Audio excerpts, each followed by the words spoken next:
Hello बच्चों, नमस्कार। आपका हमारे YouTube channel science tech Vipin sir में मैं आपका स्वागत करता हूं।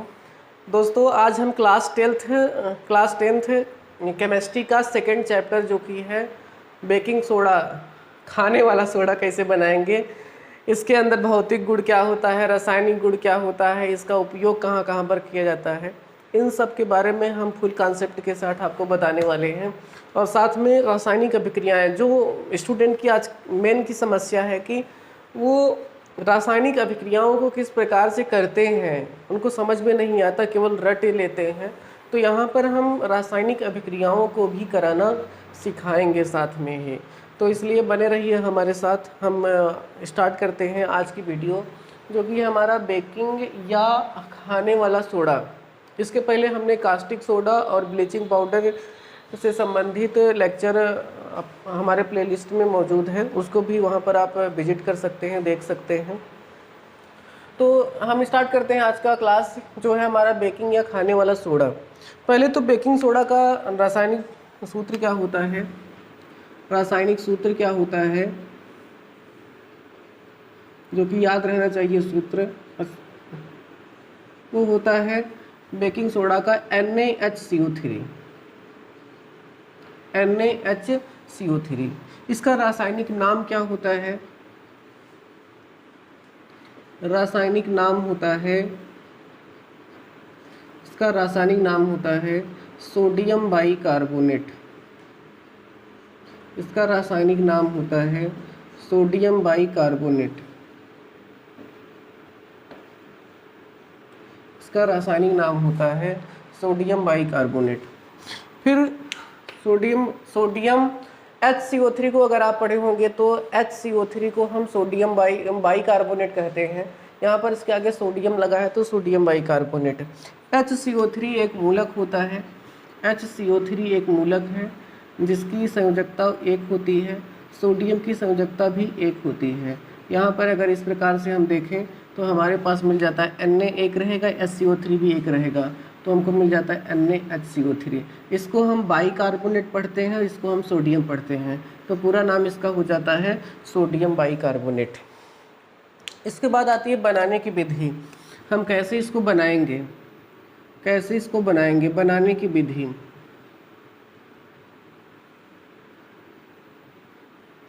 बनाने की विधि क्या है कि सोडियम कार्बोनेट के जलीय विलयन में, जलीय विलयन का मतलब वहाँ पर जल आ जाएगा। सोडियम कार्बोनेट के जलीय विलयन में कार्बन डाइऑक्साइड गैस प्रवाहित करने से हमें बेकिंग या खाने वाला सोडा प्राप्त हो जाता है। फिर से, सोडियम कार्बोनेट के जलीय विलयन में कार्बन डाइऑक्साइड गैस प्रवाहित करने से हमें खाने वाला सोडा प्राप्त हो जाता है। हाँ, ठीक है। देखें कैसे बनाते हैं। ये सोडियम बाइकार्बोनेट हो गया Na2CO3। अब कहेंगे सर Na2CO3 कैसा, सोडियम बाइकार्बोनेट कैसे आया? तो सोडियम की संयोजकता एक होती है, लेकिन CO3 एक मूलक होता है जिसकी संयोजकता दो होती है। यहाँ पर इसका देखें तो Na तो दो रहेगा, CO3 एक रहेगा, इसलिए Na दो है, CO3 एक है। इसकी अभिक्रिया जब हम जलीय विलयन मतलब H2O रहेगा, साथ में कार्बन डाइऑक्साइड गैस से प्रवाहित करेंगे तो हमको खाने वाला सोडा प्राप्त हो जाता है। अब भाई लोग कैसे बनेगा, यहाँ पर देखिए, यहाँ पर ये वाला हाइड्रोजन जब इसके साथ आ जाएगा तो हमें HCO3 चाहिए। ये यहाँ पर O जब आ जाएगा तो CO3 हो जाएगा। ये CO3 और CO3 यहाँ पर 2 CO3 हो गया, 2 सोडियम है, 2 हाइड्रोजन है, तो यहाँ पर 2 सोडियम है, 2 हाइड्रोजन है, 2 CO3 है। जैसे यहाँ पर हम 2 लगा देंगे तो देखिए 2 सोडियम, 2 हाइड्रोजन और 2 CO3। इस प्रकार से हमें प्राप्त हो गया सोडियम बाइकार्बोनेट। सोडियम बाइकार्बोनेट इसको खाने वाला सोडा कहते हैं, पर आप खाइए मत, अभी इसको समझ लीजिए, खा लेना आप लोग बाद में, ठीक बा? कहाँ डाल जात हो, कचौड़ी में? हाँ ठीक है, तो कचौड़ी वगैरह में डाला जाता है सोडियम बाइकार्बोनेट। तो ये हो गया। तो सोडियम बाइकार्बोनेट कैसे बनाते हैं? सोडियम कार्बोनेट के जलीय विलयन में कार्बन डाइऑक्साइड प्रवाहित करने से सोडियम बाइकार्बोनेट बनता है। इसके अंदर भौतिक गुण क्या होते हैं? इसके अंदर के भौतिक गुण, फिजिकल प्रॉपर्टी जानना है। भौतिक गुण, भौतिक गुण क्या है? तो भौतिक गुण पहला ये है कि यह सफ़ेद रंग का वाइट रंग का क्रिस्टली ठोस पदार्थ है। क्रिस्टली ठोस पदार्थ है। क्रिस्टली ठोस पदार्थ है। इसका जो दूसरा भौतिक गुण पाया जाता है कि जल में यह विलय होता है। जल में डालेंगे तो यह विलय होता है, घुल जाता है। जल में यह विलय होता है। जल में यह विलय होता है। ये इसका भौतिक प्रॉपर्टी होती है कि यह सफ़ेद रंग का क्रिस्टली ठोस पदार्थ है और जैसे ही इसको हम जल में डाल देंगे तो जल में विलय हो जाता है। इसके अंदर बार रासायनिक गुण क्या होते हैं, केमिकल प्रॉपर्टी क्या होती है इसकी? रासायनिक गुण, रासायनिक गुण होता है तो पहला जो रासायनिक गुण है इसका उष्मा का प्रभाव। क्या भैया? उष्मा का प्रभाव मीन्स इसको अगर हम गर्म करेंगे, यदि हम इसको गर्म करेंगे तो इस पर क्या प्रभाव होगा? जाहिर सी बात है कि जब किसी वस्तु को गर्म किया जाता है तो उस पर ताप का प्रभाव के कारण उसमें अपघटन अभिक्रिया होती है। कौन सी अभिक्रिया होती है? अपघटन अभिक्रिया। तो अगर यहाँ पर NaSCO3 को हम गर्म करेंगे तो वहाँ पर भी निश्चित रूप से अपघटन अभिक्रिया होगी और अपघटन अभिक्रिया के पश्चात वह अलग अलग अपघटित हो जाएगा। जैसे पहला है उष्मा का प्रभाव। पहला है उष्मा का प्रभाव। उष्मा का प्रभाव, उष्मा का प्रभाव। तो जब हम NaSCO3 को गर्म करते हैं, जब हम NaSCO3 को गर्म करते हैं तो वह अपघटन अभिक्रिया होती है। मीन्स NaSCO3 फिर से NO2CO3 H2 और CO2 में अपघटित हो जाती है। यह एक अपघटन अभिक्रिया होती है जिसके पीछे लेक्चर में बताए हैं हम लोग। तो क्या प्राप्त हो जाएगा भाई लोग? यहाँ पर जैसे ही 2NaHCO3 को हम गर्म करेंगे, फिर से इसको हम गर्म करेंगे तो इसमें अपघटन अभिक्रिया हो जाती है और जैसे ही अपघटन अभिक्रिया हो जाएगी तो क्या मिल जाएगा? फिर से यही सब प्राप्त हो जाता है। Na2CO3 मीन्स सोडियम बाइकार्बोनेट प्राप्त हो जाएगा, प्लस H2O प्राप्त हो जाएगा और प्लस CO2 फिर से प्राप्त हो जाता है। मीन्स हमें प्राप्त हो जाता है सोडियम कार्बोनेट, जल वाष्प और कार्बन डाइऑक्साइड गैस वहाँ से निकलती है।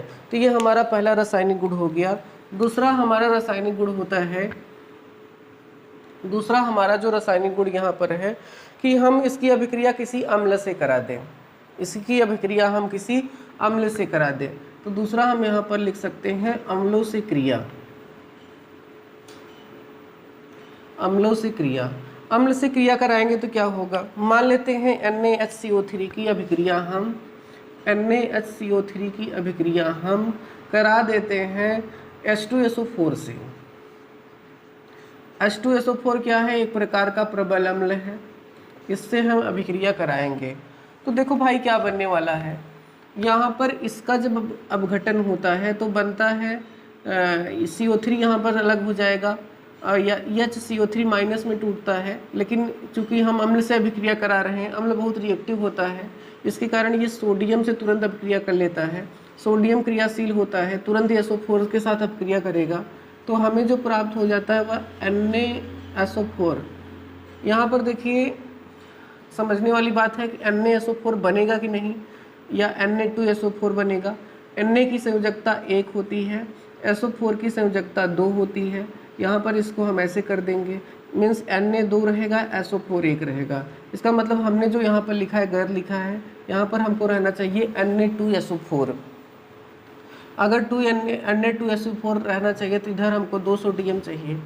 जैसे ही इधर 2 सोडियम लेंगे तो यहाँ पर 2 हाइड्रोजन यहाँ पर हो गए, 2 हाइड्रोजन यहाँ पर हो गए, 2 हाइड्रोजन यहाँ पर, 2 हाइड्रोजन यहाँ पर और 3 दूना 6 ऑक्सीजन हो गए हैं। तो 2 ऑक्सीजन उसको ले लेगा तो 4 हाइड्रोजन और 2 ऑक्सीजन मिलकर 2 H2O का निर्माण कर देगा। अब कितने बचे हैं? 2 कार्बन और 4 ऑक्सीजन। 2 कार्बन और 4 ऑक्सीजन मिलकर 2 CO2 का निर्माण कर देंगे। इसका मतलब जब अम्ल से हमें अभिक्रिया होती है तो NaSCO3 की तो कार्बन डाइऑक्साइड गैस प्राप्त होती है। कार्बन डाइऑक्साइड गैस प्राप्त होती है, जलवाष्प प्राप्त होता है, जलवाष्प प्राप्त होता है। इसके साथ साथ में हमें एक लवण भी प्राप्त हो जाता है। ये हमको प्राप्त हो गया। जो हमारा तीसरा हेडिंग है कि इसका हम जल अपघटन करा दें, इसका हम जल अपघटन करा देंगे तब हमें क्या प्राप्त हो जाएगा। तीसरा रासायनिक गुण इसका है कि जल अपघटन, जल अपघटन कराएंगे तो क्या हो जाएगा। देखिए हमारा जो यहाँ पर 2NaSCO3 NaHCO3 ये खाने वाला सोडा है, इसकी अभिक्रिया हम जल से कराएंगे क्योंकि जल के द्वारा इसका अपघटन कराएंगे। तो देखिए इसका क्या बनने वाला है, यहाँ से Na मिल जाएगा और यहाँ से H2O से OH अलग हो जाएगा, तो हमको प्राप्त हो जाएगा NaOH। फिर साथ में प्राप्त हुआ कि यहाँ से 2 हाइड्रोजन, यहाँ पर एक हाइड्रोजन है, एक हाइड्रोजन यहाँ से निकला है। चूँकि OH में H2O को जब गठन होता है तो एक OH बनता है, एक H। इस OH को यहाँ पर Na लेकर गया है तो NaOH बन गया है। साथ में अभी इसका एक हाइड्रोजन ये वाला बचा होगा, एक हाइड्रोजन यहाँ पर, तो बन जाएगा H2 और यहाँ पर ये CO3, तो हमको मिल गया H2CO3। इसका नाम होता है कार्बोनिल अम्ल, कार्बोनिल अम्ल होता है। और ये एक दुर्बल अम्ल है, दुर्बल अम्ल है। इसको तो हम सभी जानते हैं कि इसका नाम सोडियम हाइड्रोक्साइड होता है, सोडियम हाइड्रोक्साइड है। और यह एक प्रबल अम्ल है, और यह एक प्रबल अम्ल होता है। तो इस प्रकार से हम यहाँ पर इसका भी जल अपघटन कर सकते हैं। लास्ट में हम देखते हैं कि इसका उपयोग क्या है, इसका उपयोग क्या होता है। बेकिंग सोडा का उपयोग, पहली बात तो यह है कि बेकिंग सोडा की जो प्रकृति होती है वह क्षारीय होती है। यदि बेकिंग सोडा की प्रकृति क्षारीय है तो ये खाने वाला सोडा है। तो अगर इसकी क्षारीय प्रकृति है, उदासीनीकरण अभिक्रिया में पढ़े थे कि उदासीनीकरण अभिक्रिया, क्षार की अभिक्रिया अम्ल से कराने पर ना तो क्षारीय रह जाता है ना तो अम्लीय पदार्थ बनता है। इसका मतलब कि अगर NaSCO3 क्षारीय है तो पेट की अम्लता दूर करने में इसका प्रयोग कर सकते हैं, क्योंकि जब वो जाएगा तो वहाँ पर पेट की अम्लता को ख़त्म कर देगा, न तो पेट अम्लीय रह जाएगा और ना ही क्षारीय रह जाएगा। अर्थात जो हमारे दर्द की समस्याएं होती हैं, पेट की अम्लता होती है, वो दूर हो जाएगी। तो उपयोग में पहला ही पॉइंट है पेट की अम्लता दूर करने में, पेट की अम्लता दूर करने में, ये हमारा पहला पॉइंट हो गया यहाँ पर।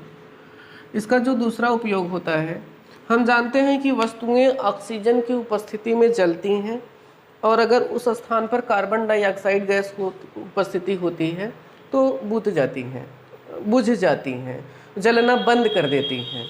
तो अगर देखो यहाँ पर CO2 गैस निकल रही है, यहाँ पर भी CO2 गैस मिल रही है, तो नॉर्मली हम ये देखते हैं कि इसका जो उपयोग होता है वह कहाँ पर होता है, बनाने में क्या होता है, किसके में किया जाता है, आग बुझाने वाले यंत्रों में। CO2 गैस निकलती है, इसका प्रयोग हम आग बुझाने वाले यंत्रों में कर सकते हैं, आग बुझाने वाले यंत्रों में, आग बुझाने वाले यंत्रों में। इसके बाद हमारा तीसरा जो पॉइंट आता है बेकिंग पाउडर बनाने में, बेकिंग पाउडर बनाने में, खाने वाला सोडा है तो इसका बेकिंग पाउडर बनाया जाता है, जिसके बाद में इसको हम खाने में यूज करते हैं, बेकिंग पाउडर बनाने में किया जाता है। इसके बाद अगर कच्चा दूध होता है, इसको हम लंबे समय तक रखने के लिए गर्म करते हैं। अगर हम गर्म करने के बजाय उसमें थोड़ा सा बेकिंग पाउडर डाल दें, खाने वाला सोडा डाल दें, तब भी वह जल्दी से नहीं फटेगा। तो कहेंगे चौथा है कच्चे दूध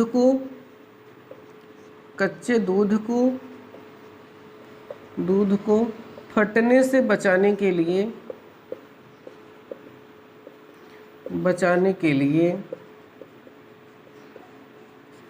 बेकिंग सोडा का प्रयोग किया जाता है, बेकिंग सोडा का प्रयोग किया जाता है, बेकिंग सोडा का प्रयोग किया जाता है।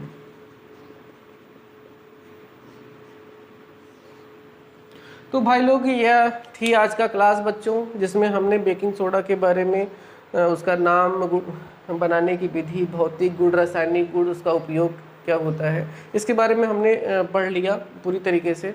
और पूरे कॉन्सेप्ट के साथ हमने देखा रासायनिक अभिक्रियाएं भी किस प्रकार से करवाते हैं, उसको भी समझ में आई, हमने बताया। अभी और बहुत सारी रासायनिक अभिक्रियाएं होंगी जिसमें हम आपको बताते चलेंगे। फिर एक दिन एक अलग सी वीडियो बनाएंगे जिसमें केवल रासायनिक अभिक्रियाएं, रासायनिक नाम कैसे लिखते हैं, अभिक्रियाएं कैसे कराते हैं, इसके ऊपर देने वाले हैं। अगर इस वीडियो में, इस क्लास में आपको कोई भी टॉपिक ऐसा है जो नहीं समझ में आया तो बेशक कमेंट सेक्शन में कमेंट करिए, हम वहाँ पर आपको आंसर को देने का प्रयास करेंगे। इसके साथ में हमारा इंस्टाग्राम आईडी है, फेसबुक आईडी है, और इसके अलावा टेलीग्राम चैनल है, उसको आप ज्वाइन कर सकते हैं, वहाँ पर अपने सभी क्वेश्चन को पूछ सकते हैं। तो ये था आज का क्लास, जिसमें हम आपके लिए एक विशेष टॉपिक को लेकर आए। ऐसे ही हम नए नए टॉपिक आपके लिए लेके आते रहेंगे। बने रहिए हमारे साथ। बहुत बहुत धन्यवाद आपका पूरा वीडियो देखने के लिए। अगर आपको चैनल अच्छा लग रहा है तो उसको अपने दोस्तों के पास शेयर करिए तथा लाइक करना ना भूलिए। थैंक यू, नमस्कार।